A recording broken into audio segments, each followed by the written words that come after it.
এবার নীলাঞ্জনার ভাড়া করা গুন্ডারাই নীলাঞ্জনার বিরুদ্ধে সাক্ষী দিতে বাধ্য হলো কোর্টে। হ্যাঁ বন্ধুরা, ভিডিওতে লাইক দিয়ে দেখতে থাকুন। যে মুহূর্তে কিনা নীলাঞ্জনার পক্ষে আইনজীবী রায়ের উপরে জড়ো হয়ে বলতে থাকে যে মিলন, আপনি আমার বিলাত ফ্রেন্ডকে তাহলে একটু জিজ্ঞেস করুন না, উনি যে এরকম অবাঞ্ছিত কথাগুলো বলছে শুধু মুখে বললেই তো হবে না, কোর্ট প্রমাণ চায়। প্রমাণ কি আদৌ ওনার কাছে আছে যে আমার ক্লায়েন্ট ওনার স্বামীর বিরুদ্ধে মিথ্যে চক্রান্ত করার চেষ্টা করছে এবং ওনার স্বামীর বিরুদ্ধে আনার সকল অ্যালিগেশনসগুলো সম্পূর্ণরূপে মিথ্যে? সে তাহলে প্রমাণ করে দিক, আমরা সকলে দেখতে চাই তার কাছে কী কী প্রমাণ আছে। ঠিক সেই মুহূর্তে রাই বলতে থাকে নীলাঞ্জনা ক্লায়েন্টকে যে আপনি এতটা অস্থির হয়ে পড়ছেন কেন বলুন তো, আপনার এগেনস্টেও তো আমার কাছে অনেক তথ্য প্রমাণ আছে, আপনি ঠিক কী কী করেছেন আমার বোনকে জেল থেকে ছাড়ানোর জন্য। আমার বোনের কথা অনুযায়ী আপনি যে ঠিক কী কী নোংরামোগুলো করে, কত কারসাজি করে যে অনির্বাণের দেওয়া সেই গিফট অ্যান্ড ডিডের সেই পেপারসটাকে আপনি জাল করেছেন, সেই সকল তথ্য প্রমাণ কিন্তু আছে। তাই আপনি কোনো মতে আমার বুক খোলানোর চেষ্টা করবেন না। অন্যদিকে যখন নীলাঞ্জনের পক্ষের আইনজীবী ঘাবড়ে গিয়ে বলতে থাকে যে মিলন, এবার কিন্তু উনি আমাকে কোর্টে দাঁড়িয়ে রীতিমতো অপমান করার চেষ্টা করছে। ঠিক সেই মুহূর্তে নীলাঞ্জনের পক্ষের আইনজীবী বলতে থাকে যে মিলন, অনেকক্ষণ তো উনি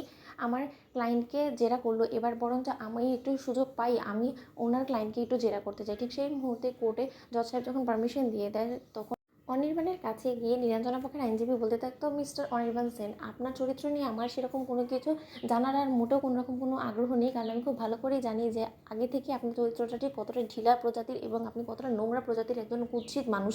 কারণ এর আগেও তো আপনার অনেক মেয়ের সাথে সম্পর্ক ছিল, তার থেকেও বড় কথা কিছুদিন আগেও, আমি যদি খুব একটা ভুল না হয়ে থাকি, কোয়েল নামক একজন মানুষ আপনার বাড়িতে ছিল এবং সেই সম্পর্কে আপনার এক্স ওয়াইফ হয়। কিন্তু তা সত্ত্বেও মিলন, আপনাকে জানানোর জন্য আমি অবগত করে রাখি যে উনি কিন্তু স্ত্রী নিয়ে এক বাড়িতে এক ছাদের তলায় বসবাস করছিল এবং রীতিমতো সে তার এক্স ওয়াইফের সঙ্গে এতটাই ঘনিষ্ঠ সম্পর্ক রাখা শুরু করে দিয়েছিল, যার ফলে কিনা তার বর্তমান স্ত্রীর সঙ্গে তার অনেকটা দূরত্ব চলে এসেছিলো এবং সেই সুবাদে তার স্ত্রী অনেকটা দিন ধরে কিন্তু তার বাপের বাড়িতেই পড়েছিল এবং সে তার এক্স ওয়াইফকে নিয়ে এই বাড়িতেই ছিল। তাহলে আপনি নিশ্চয়ই বুঝতে পারছেন যে অনির্বাণ সেনের চরিত্রটা ঠিক কতটা কুৎসিত প্রজাতির এবং সে এরকমই মেয়েদের সঙ্গে খেলা করে এবং যখন তার উদ্দেশ্য হাসিল হয়ে যায় তখন এমনি করেই সে মুখ মুছে এখান থেকে জাস্ট তাদেরকে ছুঁড়ে ফেলে।